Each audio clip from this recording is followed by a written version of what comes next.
ए memorial मंगल का तो लोग जाके सपेरन के गांव के भारा भगा के आवाजा है काहे से कि सपेरा ना लखेरा हवा सा।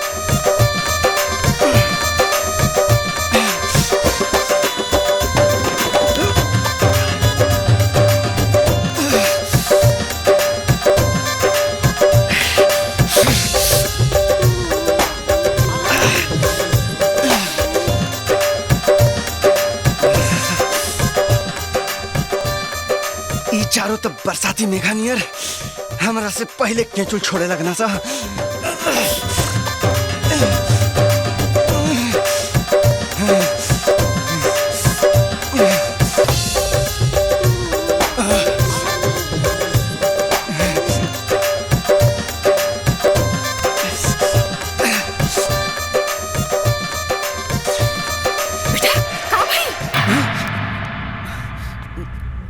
माई माई हमारे कपारे में बहुत दर्द होता थे। हम आराम कर जाता नहीं माई। जाओ कबड्डी कबड्डी कबड्डी कबड्डी कबड्डी कबड्डी कबड्डी कबड्डी कबड्डी कबड्डी कबड्डी कबड्डी कबड्डी कबड्डी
अम्मा जी कल हमरा घरे माई बाबूजी से बिया के बात करे खातिर रहुआ आ जाए।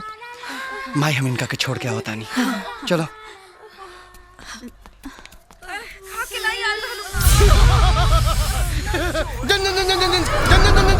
यही से सुगंध आवता नागिन यही बिया।